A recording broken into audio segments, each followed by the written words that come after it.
Good evening. I'm David Ferriero, the Archivist of the United States, and it's a pleasure to welcome you this evening to the William G. McGowan Theater here at the National Archives, whether you're here in the theater with us or joining us on our YouTube channel.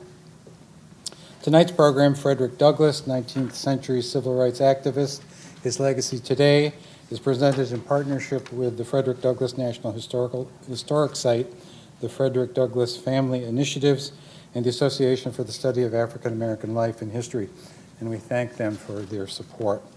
Before we hear from our panelists, I'd like to tell you about two other programs coming up here in this theater in the next couple of weeks. On Wednesday, October 24th at 7, we'll host a panel discussion with the U.S. Association of Former Members of Congress entitled Catch the Wave, Voter Discontent During Wave Elections. During a wave election, one party suffers an extraordinary turnover. A bipartisan panel of former senators and representatives who either exited or entered Congress as part of a wave will discuss their experiences. Then on Thursday, November 1st at 7 p.m., a panel of combat photographers who served in the Vietnam as part of the Army Special Photographic Office will discuss their role and their work. This program is presented in partnership with the U.S. Army Center of Military History and in observance of the 50th anniversary of the Vietnam War. Check our website, archives.gov, or sign up at the table outside the theater to get email updates. You'll also find information about other National Archives programs and activities. And another way to get more involved with the National Archives is to become a member of the National Archives Foundation. The foundation supports all of our education and outreach activities, and there are applications on their website, archivesfoundation.org.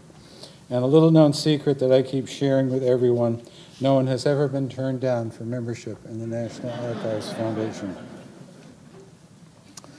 In this bicentennial year of Frederick Douglass's birth, we remember and honor him for the work he did to further the causes of freedom, justice, and equality. His service to this country, as well as the service of his sons, is documented in the records here at the National Archives.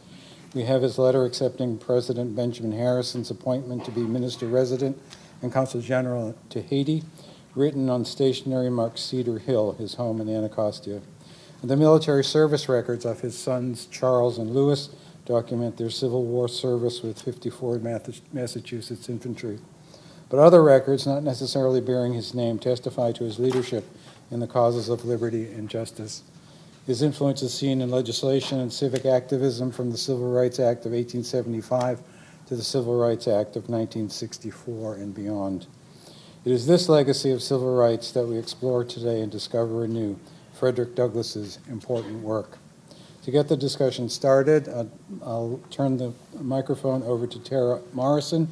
She is the superintendent of the Frederick Douglass National Historic Site in Washington. She began her National Park Service career in 1996 as an archaeologist intern in Washington and rose to be the first superintendent of the African Burial Ground Monument in New York City. Since 2016, Tara has served as superintendent of National Capital Parks East, where she is responsible for the management and direction of national parks, including the historic homes of Frederick Douglass, Mary McLeod Bethune, and Carter G. Woodson, as well as Anacostia Park, and parks that date to the L'Enfant Plan. Ladies and gentlemen, please welcome Tara Morrison.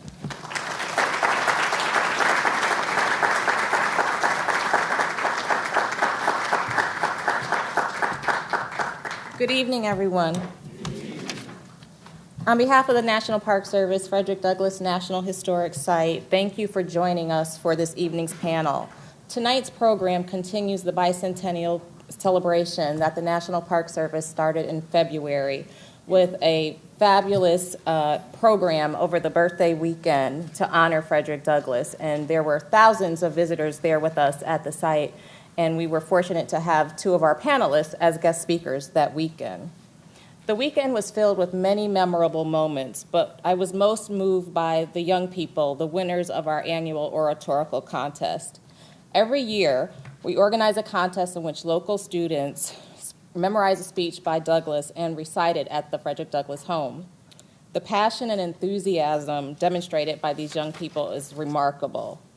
They also reminded me of the first time I learned about Frederick Douglass, and I think everyone in this room probably remembers the time they were touched by Douglass's words. For many, it may have been the first time you read the narrative of the life and times of Frederick Douglass, or learned about him in your history class, or a field trip, or even online. Bicentennial commemorations offer us an opportunity to reconnect with the past and with people like Douglass who left us a legacy. The National Archives is a perfect place to reflect on preserving the words of the past that inspire our future. This is the true power of history. One individual who was deeply touched by Douglass's legacy of political advocacy was Mary McLeod Bethune. She described the Douglass home as a shrine of liberty for unborn generations. Like Douglass, she saw education as a powerful force of social uplift. She also understood the importance of history, of how one generation impacts another. And today, we in the National Park Service are fortunate to have the National Archives for Black Women's History.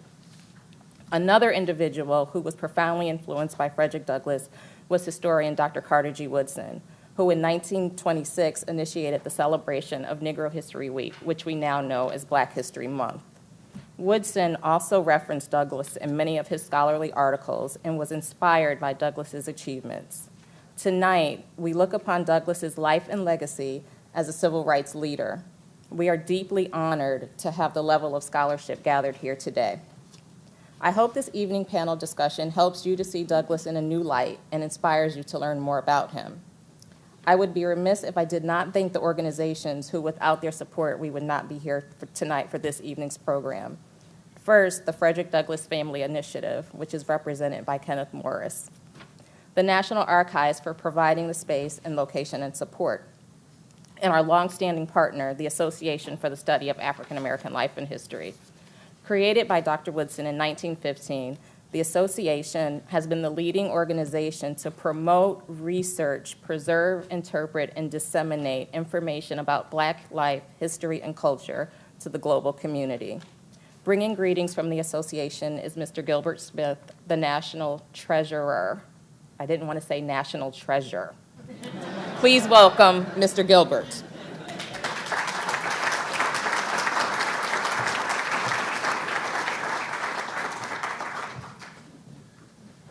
Good evening, everyone. Good evening. I will take the title of National Treasurer as well. Treasurer.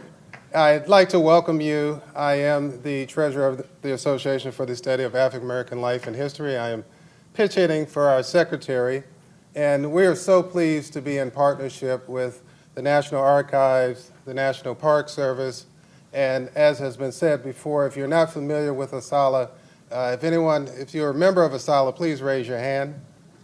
All right, thank you. For those who did not raise your hand, you are welcome. It is a little known secret as well that we will accept any member to ASALH. You're very much welcome as well. And if you're not familiar with ASALH, I invite you to our website, which is asalh.org. So that's ASALH abbreviated.org. So without further ado, I will introduce our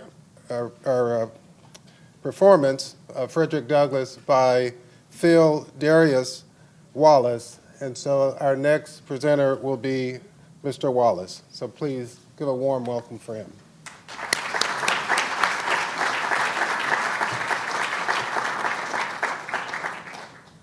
I propose to give a colored man's view of the so-called Negro problem. We have had the Southern white man's view at large in the press, in the pulpit, and on the platform. He has spoken in the pride of his power and to willing ears, colored by his peculiar environments. He has made his presentation with astounding repetition, with startling emphasis, and with every advantage to his side of the question. Therefore, I insist upon my right to take the stand and give my view of this Southern question. The champions of this idea are men who glory in the good old days of slavery, when slaves were under the lash of the whip and were sold into the marketplace with horses, with sheep, and with swine. This is to say that slavery is better than freedom, that darkness is better than light, that wrong is better than right, that hell is better than heaven. This is the reasoning in the American mind as it relates to the Negro. It inverts everything and turns the truth upside down and places the unfortunate Negro inside out and at the wrong end every time. This is not the work of the spirit of liberty. This is the work of the spirit of bondage. It is the determination of slavery to perpetuate itself, if not in one form, then under another. It is due to the folly of putting the new wine of liberty into the old bottles of slavery, for instance. The landowners of the South want the labor of the Negro on the hardest possible terms. They once had it for nothing. They now have it for next to nothing. And they have contrived 3 ways to accomplish this.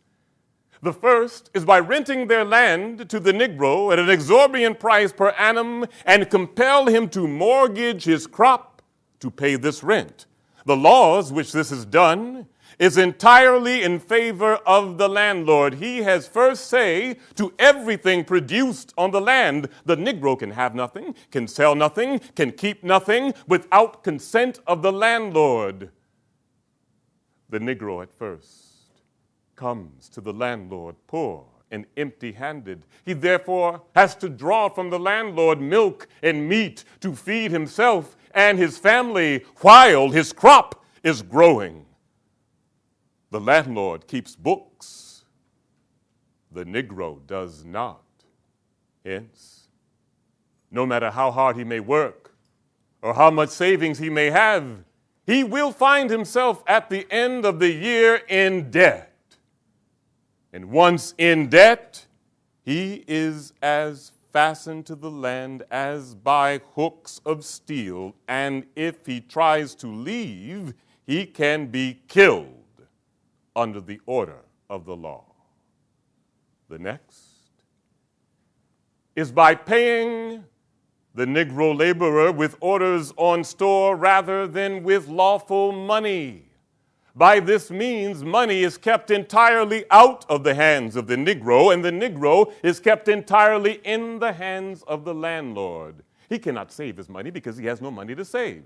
He cannot find a better marketplace because he has no way to pay his fare, and therefore finds himself in debt, and once in debt, he is riveted to the land and is, in some sense, a slave, though he may call himself a free man. We denounce the landlord and tenant system of England, but it can be said of England, as cannot be said in this free country, that no laborer is to be paid by any other means than with lawful money. Any other form of payment is considered a penal offense and punishable by crime and imprisonment. The same should be true in every state of the Union. Under the mortgage system, no matter how industrious or economical the Negro may be, at the end of the year, he will find himself in debt, and he may try again and again, year after year. He may toil and toil, but seldom with better results. With this power over the Negro, with this possession of his labor, It is no wonder the South boasts with liberality. It does not want slavery back. It once had it for nothing. It now has it for next to nothing, but without caring for the young, the sick, the old, and the decrepit. I say at once, this idea of the Negro problem is causing great violence to come upon the Negro. Words are things. They certainly are in this case, since they give us a misnomer that is misleading and hence mischievous. It is a formula of Southern origin and holds a strong bias against the Negro. It is a crafty invention, worthy of its inventors. Its natural purpose and effect is to divert attention away from the true issue facing the American people. It does this by preoccupying the public mind with an issue entirely different than the one in question. That which should be the great national problem, which should concern the American people, dwarfs into the Negro problem. This is not new. This is an old trick. It has been oft repeated with similar purpose and effect. For truth, it gives us falsehood. For innocence, it gives us guilt. It removes the burden of proof from the old master class and puts it upon the Negro. It puts upon the race the burden that belongs to the nation.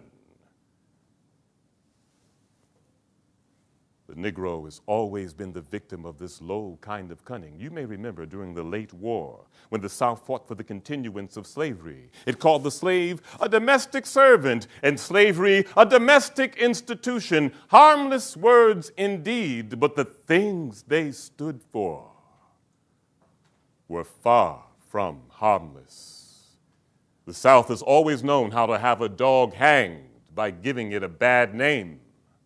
When it prefixed the word Negro with the great national problem, it knew this device would cause great prejudice and then bring great violence upon the Negro. Back during slavery, when a white child lost his temper, he was often given a little whip and told to go whip on Sam or Hal and thereby regain his temper. The same is true here, but on a much larger scale. This old trick of misnaming things often displayed by Southern politicians is now having an effect upon the American mind and calling into question the character of the Negro rather than calling into question the character of the nation. Now, there is nothing wrong with the Negro. He's all right. Learned or ignorant? Learned. He said learned. He's all right. He's a loyal, law-abiding, and peaceable man. So much so that he's often been thought a coward and spiritless. For many other races of men would have invented some form of violence to express their wrongs. He is not the menace to Southern society.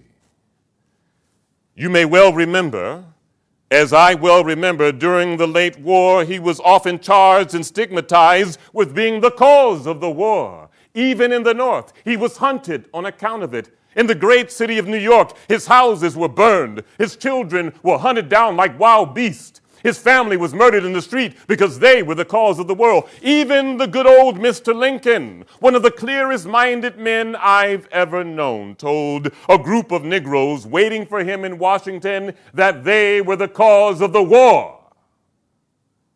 There's nothing that inflames and creates prejudice than by perverting the truth and inflaming the passions of men. The question is, how will it be solved? How will peace and tranquility come back to Southern society?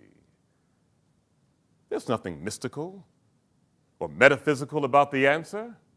Divine providence will have it that any man that places an iron chain around another man's ankle will find the opposite end of that iron chain around his own neck. How will it be solved? I'll tell you how it would not be solved. It will not be solved by keeping the Negro poor, degraded, and half-starved, as is being done in the South. It will not be solved by holding wages back from the Negro laborer, as is being done by the landowners of the South. It will not be done through ballot box stuffing and falsifying elections and repealing all federal laws designed to secure honest elections. But it can be done, and it will be done, for where there is a will, there is a way. It will be done when the white people of the South and the North give up their prejudice. It will be done when Northern preachers and politicians proclaim the gospel of truth against the war being waged upon the Negro. It will be done when the Americans embrace kindness and humanity. It will be done when the white people of the South give up the idea that in order for a white man to be free, the Negro must be a slave. They are not required to do much. They are only required to undo the evil they have already done. It was asked during slavery, how will slavery be abolished? The answer, quit stealing. If this were done, there would be no Negro problem or national problem to vex the South and vex the nation. Thank you very much. Thank you. Thank you.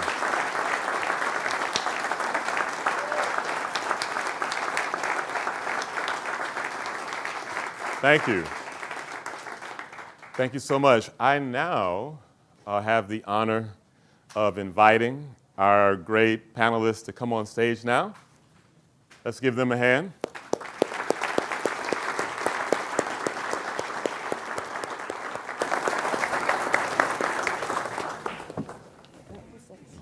Oh, thank you.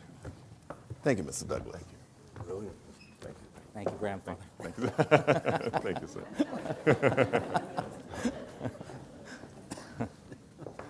You think of it. Yeah.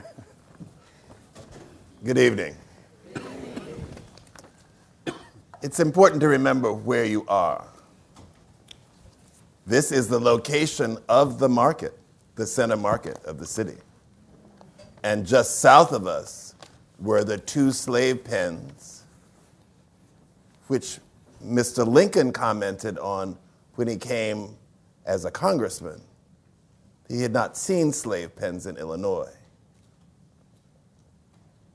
On the east side of the intersection of 7th and Independence was the Yellow House, where Solomon Northup wakes up in chains, just feet from where we're sitting.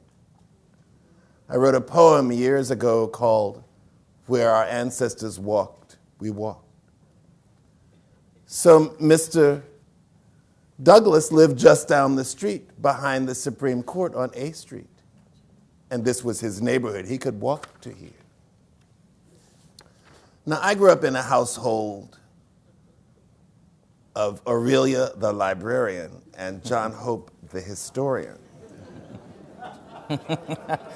And at our front door was a broadside with a picture of Frederick Douglass, so that when you entered the house and left the house, you saw the words, "What is the 4th of July to the American slave?"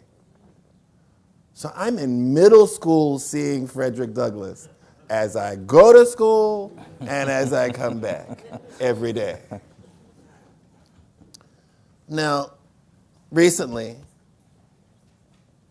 I went to Highland Beach for the 125th anniversary of that community. And unfortunately, Mr. Douglass didn't live to see the community that his son was developing. But on that day, everyone who came to the 125th anniversary received a copy of the 200th edition, the bicentennial edition of the narrative. And as I reread the narrative, it is so powerful, his search for freedom, his quest for freedom. He comes to Baltimore, he goes back and forth, and he sees freedom. And Dad always talked about where there's slavery, there's freedom and the search for freedom. And the other thing that struck me was how he was always hungry. And he talked about not having enough food. I spent the day at a conference organized by UNESCO at Georgetown on the psychological impact of slavery on the descendants of the enslaved and the enslavers. And I left them to come here pondering the questions that we raised in our discussions today. So how appropriate that we now continue to look at the 19th century and the African American experience. Lastly, I want to say that as I was going north with my wife on holiday in September, we stopped in New Bedford.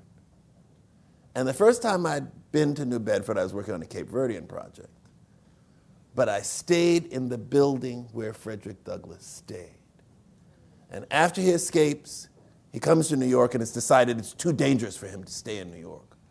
So he goes to New Bedford and he lives in a stone building on the wharf. So whether we realize it or not, we are walking in the footsteps of our ancestors. We need to be aware of that. We have a fabulous panel here, and I'm going to ask the president of the Association for the Study of African American Life and History and the new chair of the Department of History at Harvard, Evelyn Brooks Higginbotham, to begin.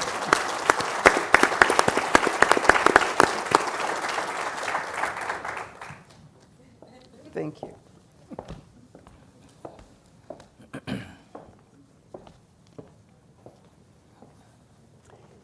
It is a great honor to be on this panel with Kenneth Morris and my dear friend David Blight. Last spring at the Banneker Douglass Museum in Annapolis, I, as president of the Association for the Study of African American Life and History, and Barbara Spencer Dunn, who is our co-chair for national memberships, led a workshop called Teacher Training That Inspires. And we met with about 40 men and women, some of whom were teachers, but not all. Some were college students, others were retirees. Our audience was racially diverse and came from several counties in Maryland, as well as from Virginia and the district. The purpose of the workshop was to read and to discuss the bicentennial edition of the narrative of the life of Frederick Douglass, which was edited by his great-great-great-grandson, Kenneth Morris. On the first Thursday of each month, for March, April, and May, we focused on the relevance of the narrative today, and I would ask the participants in the workshop to read certain selections from Douglass, and they read with passion, and they captivated all who heard them with those words of Douglass. And our purpose was to understand, what does the narrative of Frederick Douglass mean to you? Each week I began with the words of the historian Benjamin Quarles, who wrote in 1980, "Douglass belongs in the class of those timeless figures in whom the past and the present are often indistinguishable." In Frederick Douglass, his life is telling us of what we were, and at the same time giving us a vision of what we could become. In thinking about the writings of Douglass, I find myself focusing on the words and emotions that emphasize not just his strength, not just his brilliance, and he was indeed an erudite, brilliant man, and not just his powerful and eloquent condemnations of injustice. I find myself of late drawn to his fuller humanity, and thus to his voice of vulnerability and of pain and of disillusionment and even bewilderment. I'd like to reflect on that voice this evening, since it is equally rich in lessons for us, perhaps especially for us today. And in this case, I'd like to look at Douglass to understand how he transcended those dark emotions and how he resolved to keep on going while realizing, as he stated, we are in the midst of a great struggle. Now, I'd like to share 4 examples. The first captures a mood that we might call today depression. It's found in the story of his youth, a story that is a familiar one for youths trapped in conditions that rob them of their dreams of a future, that teach them to feel inferior, that dull their imagination so they have no eagerness to learn, and offer very little in the way of parental love or mentor support. And this is what Douglass wrote in the narrative of the life. I was now about 12 years old, and the thought of being a slave for life began to bear heavily upon my heart. And Douglass notes in his narrative, will not a righteous God visit for these things? And perhaps one of the best remembered passages in the narrative is Douglass's recounting of his fight with the cruel overseer Covey. And this is an often discussed story. It's a story of victory and of his coming to manhood. But in the days and months prior to that fight, Douglass wrote about his experience with Covey in a different way. He said this, Mr. Covey succeeded in breaking me. I was broken in body, soul, and spirit. My natural elasticity was crushed. My intellect languished. The disposition to read departed. The cheerful spark that lingered about my eye died. The dark night of slavery closed in upon me, and behold, a man was transformed into a brute. In a despondent voice, Douglass pondered, and I quote him, "Oh, why was I born a man of whom to make a brute? I am left in the hottest hell of unending slavery. Oh, God, save me. God, deliver me. Let me be free. Is there any God? Why am I a slave?" Yet equally important is what turns around his expressed feelings of discouragement. He lets his readers know that he will succeed because of his belief in God. And I'm reminded of Martin Luther King Jr., who wrote about events in Birmingham in 1962 and 1963 during that famous Birmingham crusade. And he expressed anguish at the unyielding racism that he confronted. And I quote King, he said, "Our hopes had been blasted, and the shadow of deep disappointment settled upon us. We had no alternative except to prepare for direct action whereby we would present our very bodies as a means of laying our case before the conscience of the local and the national community." Well, for Frederick Douglass, the questions that haunted him would lead him to put his life on the line. Thus, right after Douglass asked, "Is there a God? And why am I a slave?" he reveals his faith in God. "I will run away," he writes. "I'll try it. I have only one life to lose. I had as well be killed running as die standing. Only think of it, 100 miles straight north and I'm free. Try it? Yes. God helping me, I will." Now, the second example of tremendous disappointment before the Civil War was the devastating Supreme Court decision in 1857 of Dred Scott v. Sanford. And this was the case that not only the courts ruled that in favor of slavery, but broader even, that African Americans, free or slaves, were not citizens of the United States.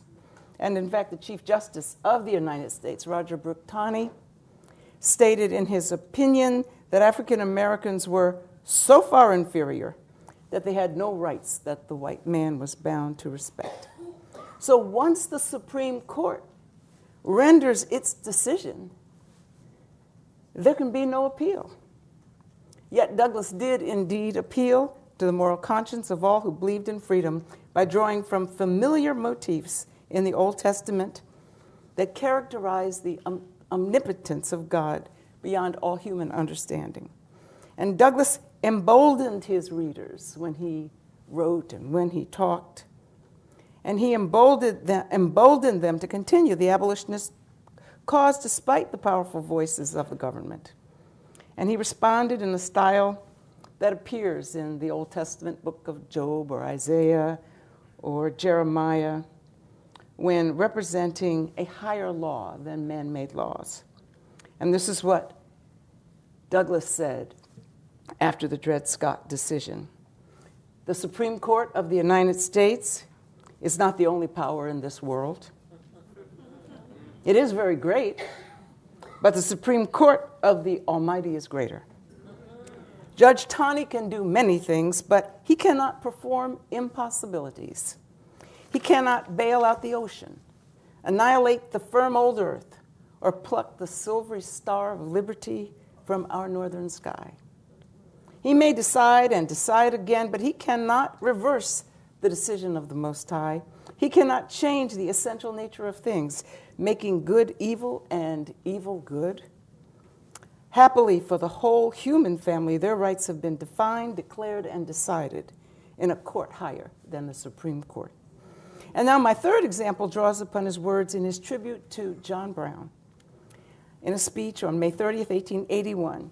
And he called it, in this published speech, Decoration Day. We think of it now as, call it Memorial Day.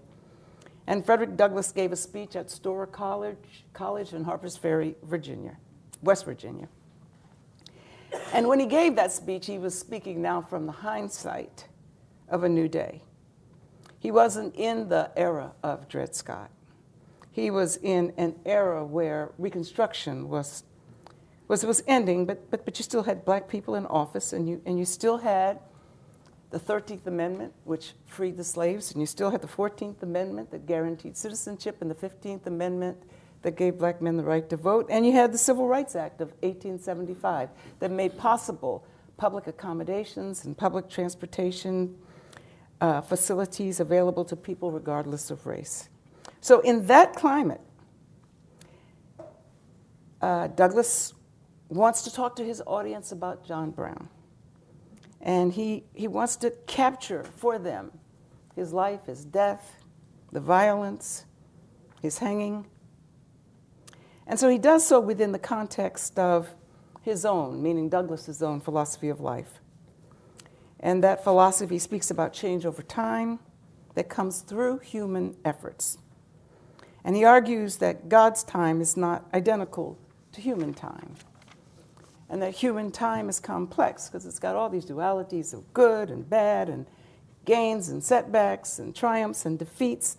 Now, Douglass did not need to tell his audience that he was basing his talk on Genesis, the 8th chapter, verse 2. And the Bible reads this way: "While the earth remaineth, seed time and harvest, and cold and heat, and summer and winter, and day and night shall not cease."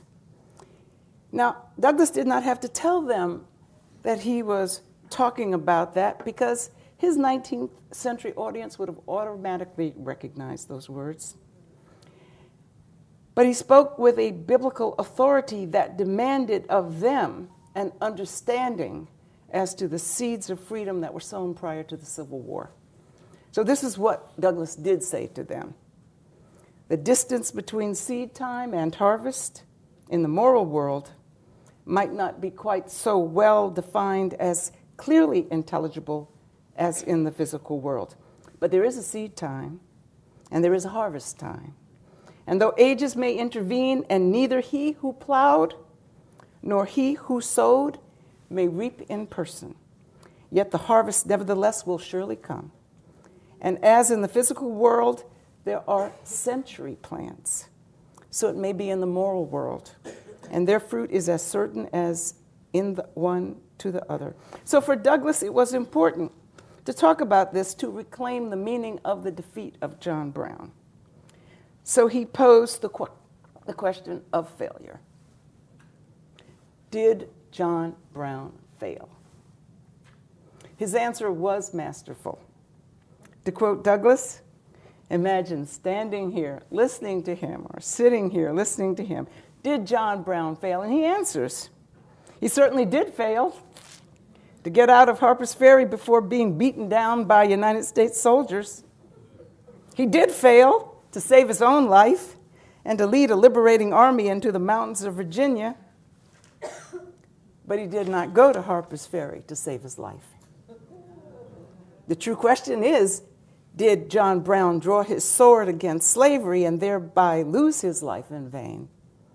And to this I answer 10,000 times no. No man fails or can fail who so grandly gives himself and all he has to a righteous cause.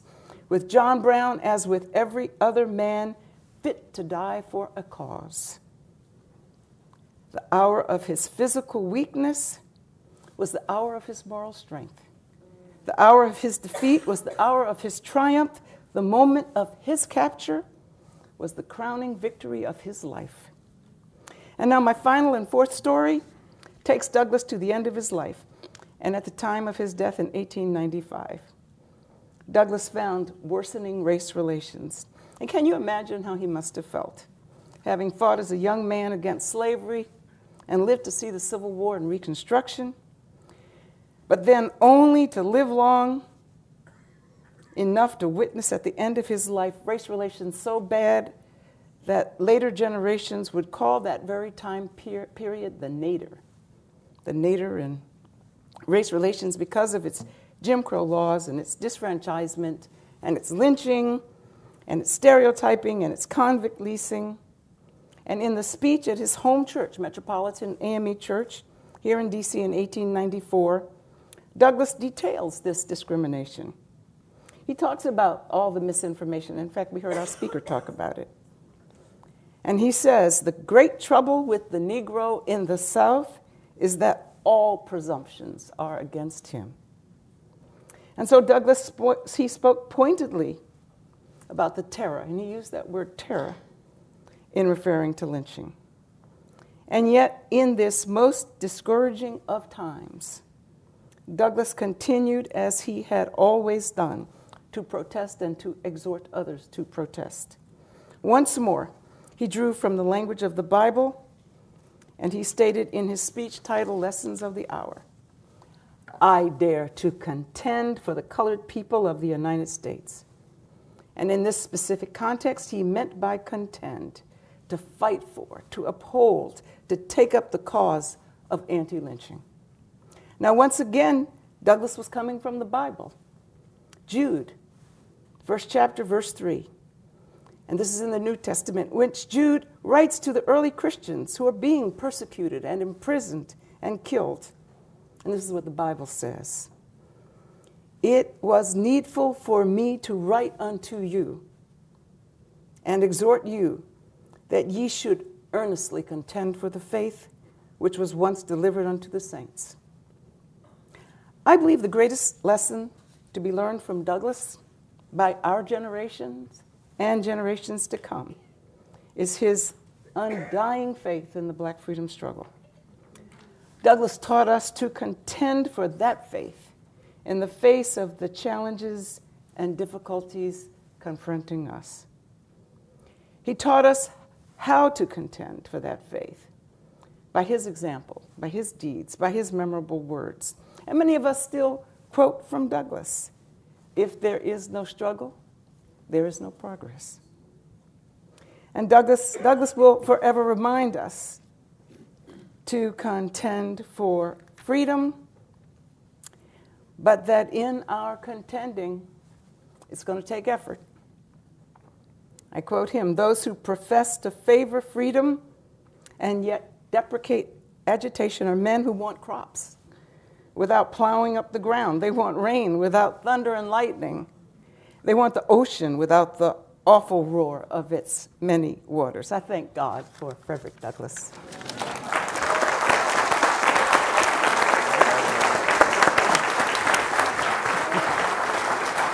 Would you like to stay seated? You don't have to go to bed.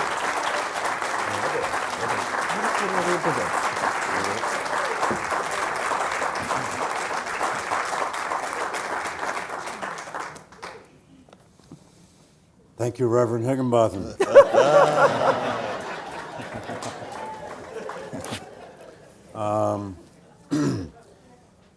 You all have just been to church, and rightly so. First, I want to say thank you to the National Archives, the National Park Service, John, my dear friends on this panel. You're going to think we planned this in some sort of perfect sequence. We didn't. We met in the green room and just discussed whether to stand up or sit down. We didn't actually. But I'm going to quote from the first chapter of Jeremiah. One of the primary themes of this new biography I've managed to finally finish is indeed just what Evelyn did. And I'm holding back tears. I mean, she just told you the central theme of my book, and I don't even know if she's read it yet. But it is how deeply steeped Douglass was, particularly in the Old Testament, but in the Bible. Now, how he came by that is quite a story, a long story. But in the first chapter of Isaiah, it reads simply this. This is God charging Jeremiah. Did I say Isaiah? Jeremiah. And Douglass, as many of you probably are aware, was an American Jeremiah. Might even say he is America's Jeremiah. Behold, I have put words in your mouth to pluck up and to break down, to destroy and to overthrow, but to build and to plant. You will destroy and you will reimagine. You will take it away and you will recreate. The greatest story of the Old Testament, the essential story of the Old Testament, a story unending and adopted by cultures all over the world in one way or another, is of course Exodus. Douglass found his own ways to place himself, his own story, the story of his people, and the story of his nation in that essential story of Jeremiah, Isaiah, Amos, and Ezekiel, and other Hebrew prophets. The temple in Jerusalem had to be destroyed. It was destroyed. Some of the people survived and got to go into an Egyptian bondage. Some of them survived and managed to get to Sinai with Moses. Some of them survived the 70 or 80 or however many years it was of the Babylonian captivity, and even some of those managed to survive and get to the Promised Land with Joshua. Douglass found ways, as did lots of Americans in the 19th century, to find their story in that story. And the temple was the United States, and it had to be destroyed, and it was in the Civil War, and it had to be reinvented. Now, Douglass didn't have it all figured out. He was a prophet, and I'm happy to defend that term since I put it in the title of the book. And that's an awfully big word. But a prophet is not that person who predicts. That's a sort of profane use of the term. The prophet is, just as Evelyn just illustrated, is that person who finds language, who finds the words to explain a dilemma, explain a historical moment, explain a crisis, a catastrophe, in ways the rest of us can't.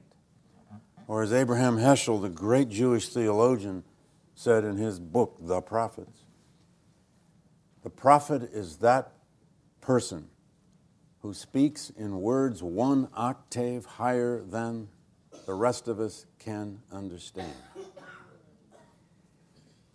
I just wanted to follow that up, Evelyn. It was so good what you did.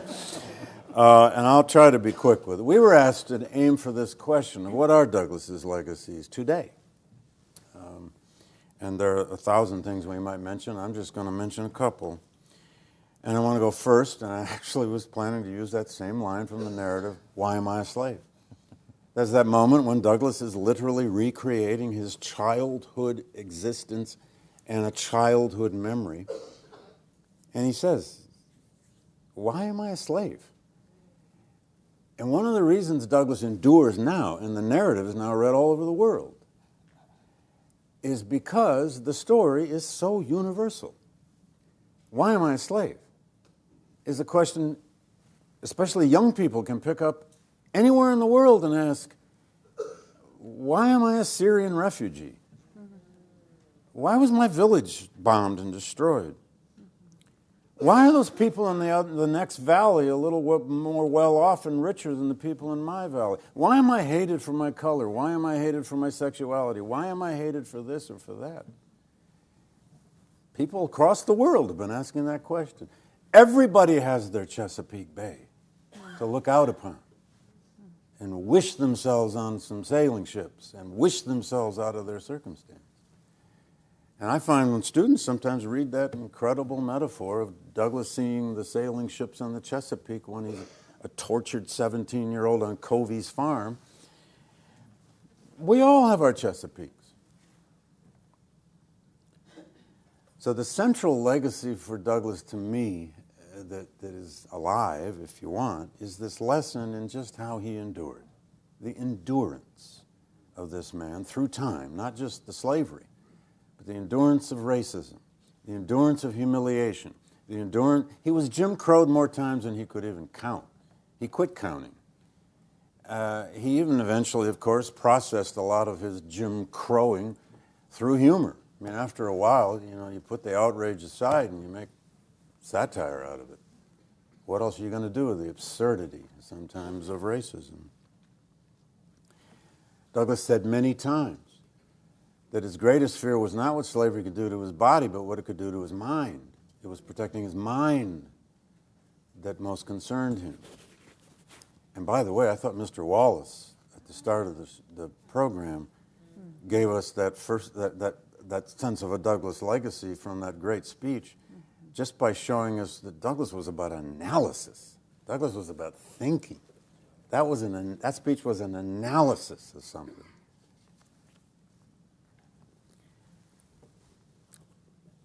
A second legacy that I think is really alive and well in our political life, a lot of Douglass legacies alive in our political life, and I won't get too political, don't worry, is he is a classic example of the radical outsider. This is a big theme in my book, too, and I had a lot of fun with this one, as much as writing a monster book can be fun, but he was the radical outsider who became the political insider. He's an abolitionist, a radical abolitionist, always outside of power, always knocking on doors, always attacking his society, its hypocrisies, his country, its laws, its constitution, and so until he found ways to get the Constitution on his side, at least in his mind. But, lo and behold, in his 40s, in the middle of his life, his cause wins. His cause triumphed in the middle of his life without a really good reason to believe it ever would if it's the 1850s. So then what does he do for the next 30 years of his life? The older Douglass, who for me became the most fascinating part of the Douglasses, he becomes a political insider. He struggles to become that political insider. He becomes a Republican, of course. He gets a little bit inside power. He gets a point of offices, 3 of them. He never got elected to any office. He never tried for elective office.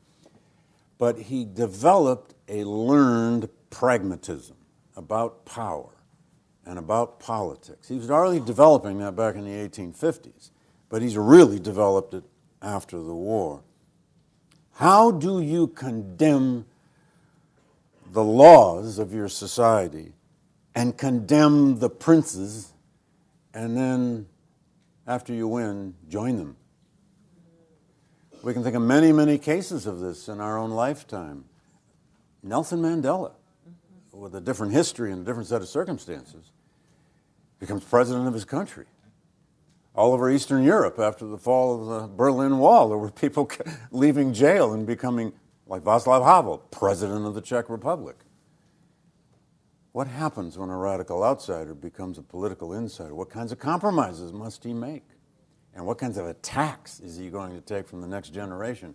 And Douglass took a lot of attacks. And by the way, he often gave back the mud in larger quantities than he took it. It is sometimes a less savory part of Mr. Douglass when you see how hypersensitive he could be to his rivals and his critics, and how he would throw it back just as he received it. And then third, I'll just say, Douglass is alive and well in a host of other ways, but an interesting one is the way he keeps appearing as a character, so to speak, or a legacy in contemporary fiction. There are all sorts of novels now that have cameos by Douglass. Or Douglass is a major character, and some of you probably read James McBride's Good Lord Bird, which is the most irreverent creation of a Douglass you could ever have. But then there's Russell Banks's Cloud Splitter, where Douglass is obviously a main character in that novel about John Brown. But there are many, many others. Amitav, I'm blocking the last name of that great Indian, Amitav Gahash, who wrote Sea of Poppies. Frederick Bailey appears on a ship sailing out to the Indian Ocean. He's there because he had come out of Baltimore on the ship. God knows why. But my favorite example of a contemporary novel that is using Douglass, if you haven't read her, is Chimamanda Adichie, the great Nigerian writer. You may know her possibly more for her novel called Americana, but in her novel Half of a Yellow Sun, it's an amazing book. It's about the Biafran Civil War. It's a horrible story. But there's a character in that book called Ugwa. I think it's pronounced Ugwa, I'm not sure. But Ugwa is a 13-year-old boy soldier who is savaged and traumatized by war. He's a boy soldier. He's forced into this regiment in the horrific Biafran. Some of us are older enough to remember the Biafran Civil War. But one day his unit is camped out in an abandoned schoolhouse. And Ugwa's sitting there just blotto. And there's a blackboard at the front of the classroom, and he looks behind the blackboard, there's some books. And he pulls a book out, and it's Frederick Douglass's narrative. He sits on the floor for 2 days and reads it. And it becomes the inspiration and a kind of leitmotif on and off throughout the rest of the book as Ugwa manages to survive, and he manages to use the stories. Why am I a slave? Why am I a boy soldier carrying around this rifle? Why am I being shot at? I want to invite Adichie to Yale. I actually tried once to get her to come to do a reading and so on and so forth, and I've never met her. I can't wait to sit down with her and ask, why did you put Douglass in this novel? Anyway, but we'll do that at some point, I hope. Anyway, a last little point. We all have to quote Douglass, of course. He's a creature of words. He's all about words. If it weren't for his words, we wouldn't be here. Words were his only weapon. Words were his only power. And he was a genius with words. He could hear the music of words in his head like most people can't. The last line of Bondage and Freedom, his second autobiography, just rings at us in our present. I paraphrase a little, but it says, as long as heaven allows me to do this work, I will do it with my voice, my pen, and my vote. My voice, my pen, my vote. That's all Douglass ever had. Most of us have a voice. Most of us have a vote. Not all of us have a pen. Voice, a pen, and a vote. That's all we have now. Thank you.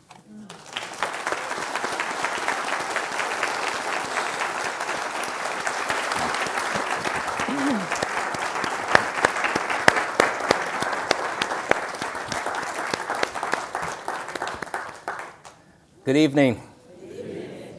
My name is Ken Morris, and I am the great-great-great-grandson of Frederick Douglass, and I'm also the great-great-grandson of Booker T. Washington.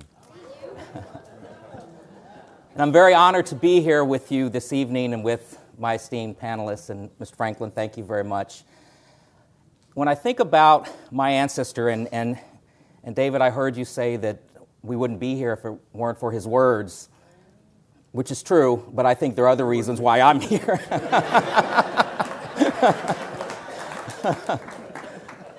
And I'd also like to thank Mr. Wallace for that really powerful performance. That was magnificent.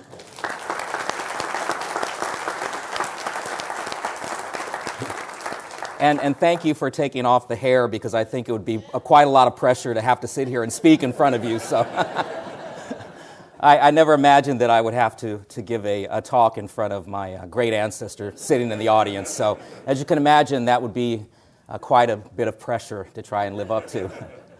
You know, every time I introduce myself and I say I'm the great-great-great-grandson of Frederick Douglass, which is wow, and the great-great-grandson of Booker T. Washington, not only is it a mouthful trying to say all of those greats, but it sometimes makes me feel very far removed. And you might be sitting there having a hard time trying to imagine what my connection is to Douglass and Washington. It's like trying to picture what $1 billion looks like with all of those zeros. But many people know a grandparent, and some of you may even know a great-grandparent.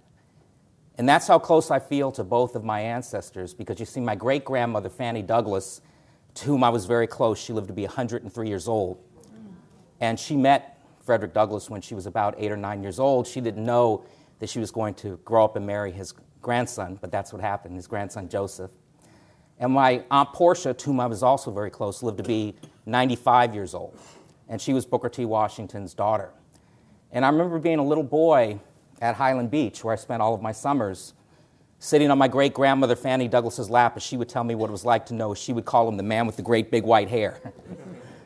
And I remember sitting on my Aunt Portia's lap, and she would tell me firsthand stories about her father. And several years ago, I was with a group of 4th, 5th, and 6th graders, and they were all looking at me cross-eyed like, man, you are so far removed. And what does all this history have to do with my life today, and why are the lives and legacies of your ancestors important in my life? And I was trying to help them contextualize it and wrap their minds around the distance between the generations. And I had this thought that hands that actually touched the great Frederick Douglass and hands that touched the great Booker T. Washington also touched mine. So in a sense, even with all of those greats, I can say I stand just one person away from each man. I stand one person away from history, and I stand one person away from slavery. We're not that far removed from the history of slavery in this country. And so I'm very honored to be here tonight. You know, history is important for a lot of reasons. I like to think history is most important because we need to know where we've come from in order to know where we're headed. And we have some great historians on the panel this evening. But what I hope to do with my participation is make this history come alive for you, because the blood of these great heroes flows through my veins. And as president of our family organization, the Frederick Douglass Family Initiatives, our day job, we do human trafficking prevention, education, and training of educators, because as we all know, slavery did not end with the 13th Amendment or the signing of the Emancipation Proclamation, but slavery still exists in every country around the world, including right here in the United States. We call it human trafficking, but when you boil down the basic elements of historic slavery and contemporary forms of slavery, they're the same. It's about profit. It's about money. It's about exploiting the most vulnerable among us. Part of the other thing that I do with the work at our organization is we have legacy projects. So in honor of Frederick Douglass's bicentennial, we have republished a special bicentennial edition of his narrative. And we wanted to make his words accessible to a younger audience. My whole life, I've had people of all races and all ages come up to me, many times with tears in their eyes, because they read the autobiography, the narrative. They usually always remember how old they were or what grade they were in. The other theme I hear is I've had this book in my library for 40, 50 years. And when I was younger, I never really understood the emotional connection that so many had to my ancestors. And it wasn't until many years later, a lady came up to my mother at a conference, again with tears in her eyes, and she said, "Your ancestors meant so much to me and who I am. I'm the leader that I am in my company, in my church, in my community, because their words impacted me. And if I could say thank you to them in person, I would.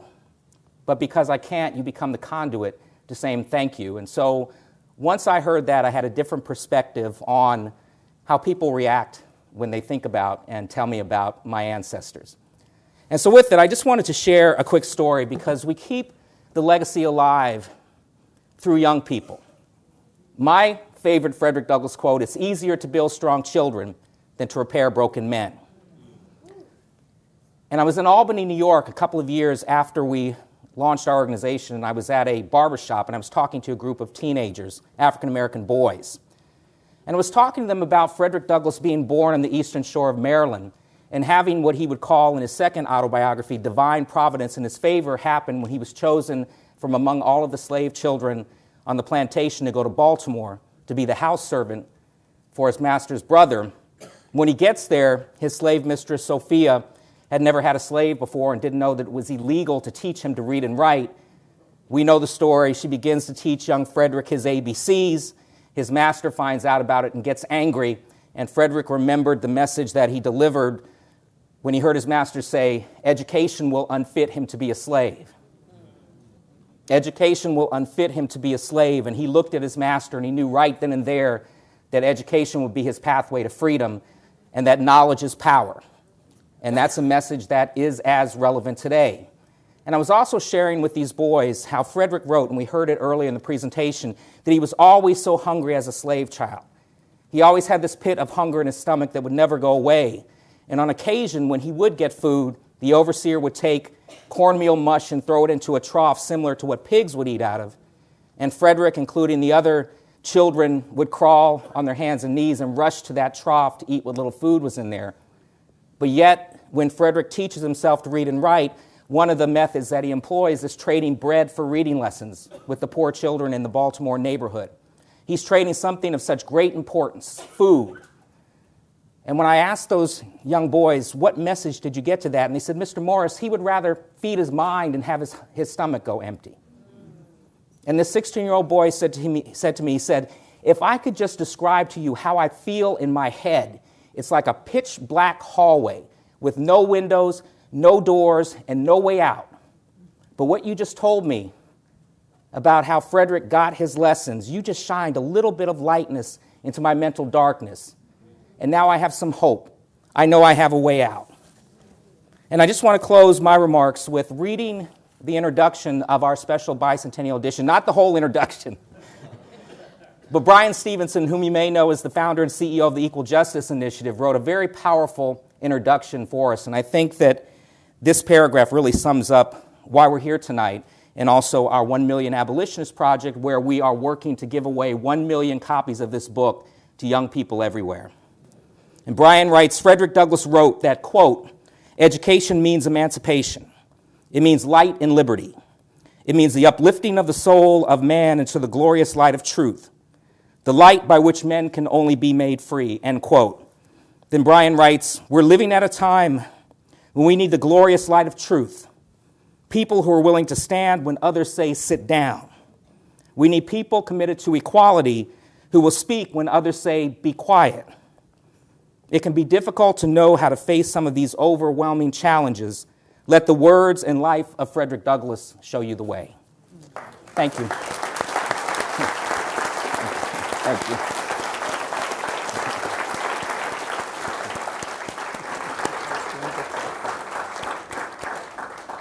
And so from a program like this, you realize why some people think Frederick Douglass is still alive.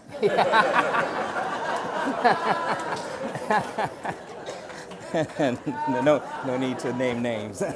No need to name names, of course. Each of you have been so steeped in his life. I wanted to ask you, what have you learned in looking at his life that surprised you? Starting with you, Evelyn. I learned just how absolutely brilliant this man is. You know, I knew he was a great speaker. I knew he was a wordsmith, you know, he could put, but the brilliance, I think, came to me when I was reading his articles on portraiture and on photographs. And he started talking about art. And he is in a discussion about, and this was a discussion at the time, because in the pre-Civil War period, scientists would actually say, well, black people were a different species. And so there was a real effort on the part of, and this great article he did on the Negro ethnologically considers, he's trying to make this argument for, the oneness of humanity. And he does it with the Bible of one blood, but he's also doing it with other things. But what really shocked me, John, was when I read the article where he talked about what distinguishes a human being from all other animals. And he talked about elephants, and he talked about dogs, and everybody who knows me, I'm a super dog lover. So, when he said, and there's even some proof that dogs have reason, I was really on his side. However, when he made the point about art, that only human beings have an appreciation for art, that just struck me. And I just thought, this is a man who's so widely read. It was surprising to me, quite honest, that he was that level of an intellectual. People give all that credit to Du Bois. He is a real intellectual, a real scholarly mind. David? Wow. Well, a lot of wonderful details that surprised the dickens out of me throughout the research. I would just, on the mundane side, I was continually stunned and surprised at his physical endurance of the road. This man traveled, well, I actually at one point tried to add up an estimate of total miles based on the number of speaking itineraries, and I quit doing it. But how he would sustain these long winter 3 and 4 month back-breaking speaking tours all the way into his 70s. I mean, I know why he did it, because he had a huge extended family, almost entirely financially dependent on it. 3 surviving adult sons, 1 surviving adult daughter, 21 grandchildren, at least 2 or 3 fictive siblings who adopted him or he adopted them. But the sheer physical endurance that he had to sustain these tours all across the Midwest to Michigan, to Wisconsin, Iowa, he went as far west as Nebraska. After the war, he went to the Deep South. He was constantly doing this, partly to make a living. But I would say the other thing is that I was continually surprised at, and maybe shouldn't have been, and it sounds a little corny, but it was this capacity he had in the face of all of this racism, all of this frustration, despair at times. You think of the speech he makes after the Dred Scott case, for example, that he could still fashion hope. Sometimes way against the odds, and you want to say to him, Frederick, get real, But it was almost like it was a duty of his life from the time he feels that responsibility of being a spokesman of the cause of abolition, that was the spokesman of black rights, the spokesman of an abolitionist memory of the Civil War after it's over. Now, at times, though, he had a very difficult time. He had difficulty coming up with some kind of hope at the end of his speech. He was fond of, is it from Matthew? I'm forgetting the book it comes from now in the Bible, but he would trot out that line, I walk by faith and not by sight, frequently. But it was as though he felt the responsibility to keep some kind of sustained faith and hope in the creeds of the Declaration of Independence, in the new creeds of the Civil War Constitution. And by the way, he really did conceive of himself as a kind of second founder of a second American republic, the reinvented republic, the new republic out of the Civil War. But even down to the last great speech, which is on lynching, which is first and foremost an analytical speech. He comes up with that whole set of excuses and explains them. Why is lynching happening? He goes right through this analysis of it. But in the end, he still manages to find hope in the creeds of the Constitution and the creeds of the Civil War amendments. I think more so than most of us could.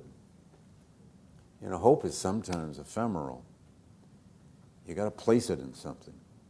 And I was always surprised that he would still fashion the end of a speech and the end of an essay with a certain degree of hope, as though it had become his burden and responsibility. Can I just say one thing about that, though? Brian Stevenson, this is his argument. He argues that the one thing we have to have is hope. Yeah. And he just waxes beautifully on that topic. That's why it's so good that he's in the book. And Douglass also, by the way, had a very long view of history. He was always reminding people, we've been here before. I mean, how many times have some of us been saying of late, we've been here before? Evelyn said it too. Yeah, even though we haven't quite been here before. Anyway, but he had a long view of history, and I think that's important to know, that we need that. Well, I'm surprised by the simpler things. I found out that he likes Brussels sprouts. I like Brussels sprouts. And he likes cottage cheese, and now I know why I like cottage cheese.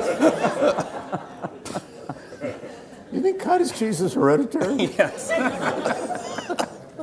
I was surprised that he was the most photographed American of the 19th century. Yeah. That shocked me.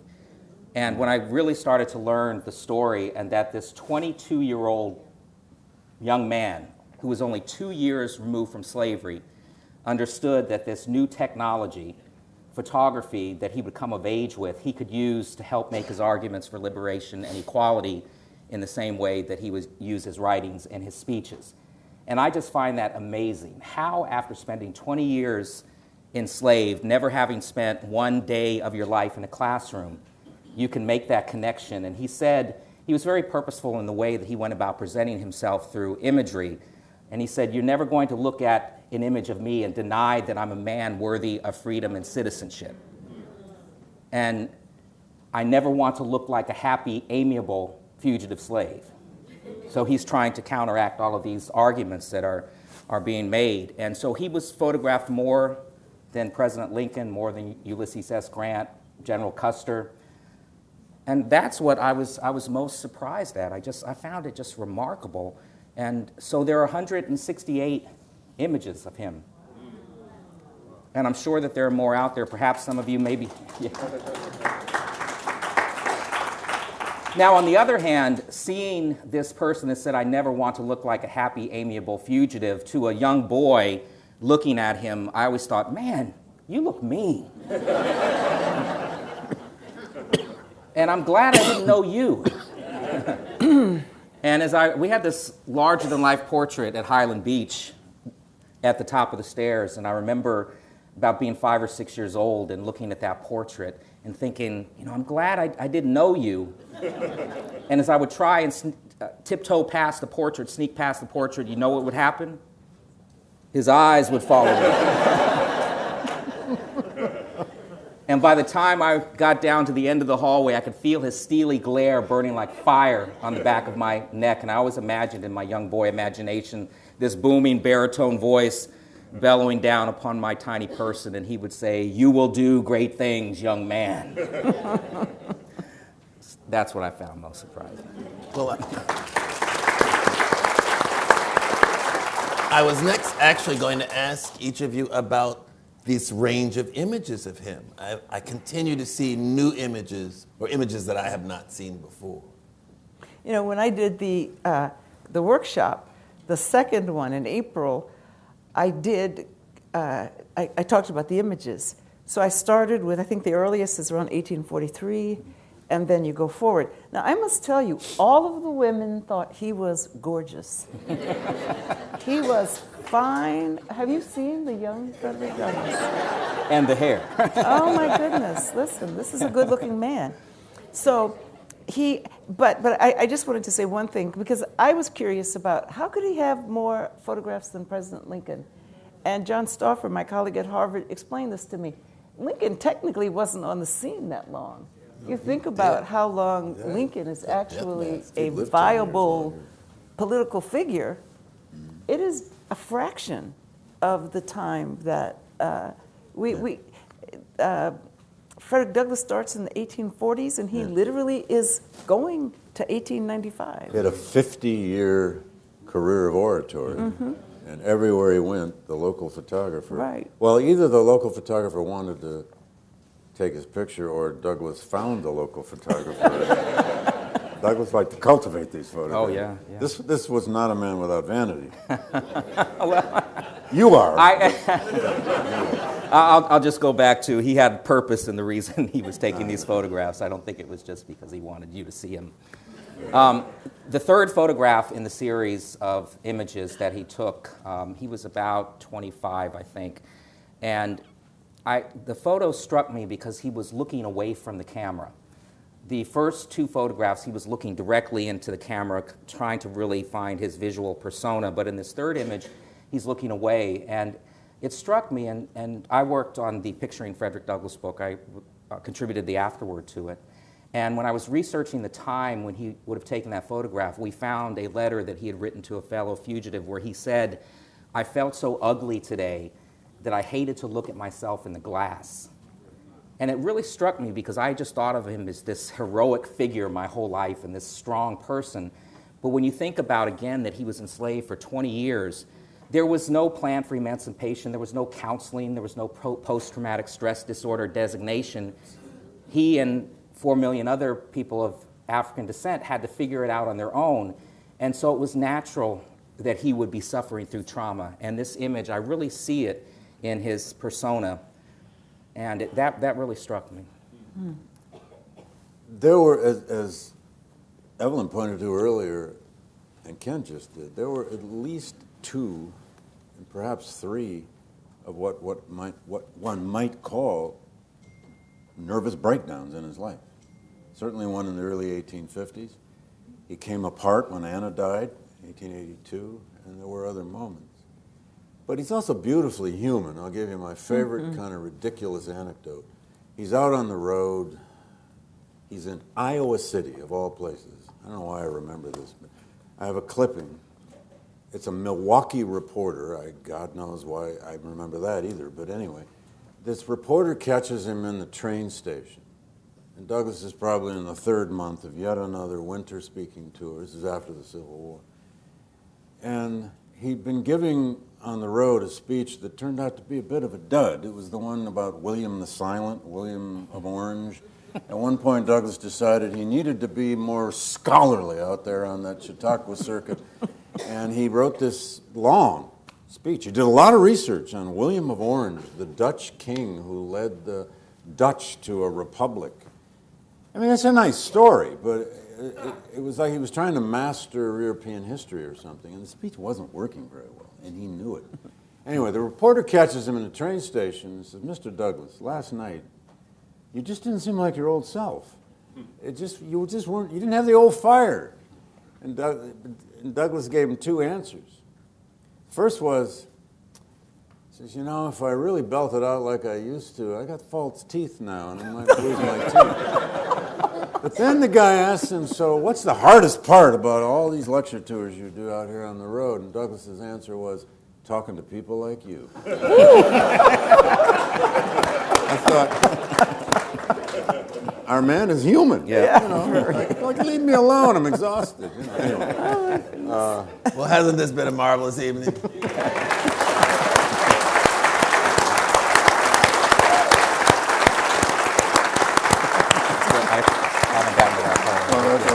I'd like to thank our panelists and thank you as an audience. Thanks, John. It was fun, man.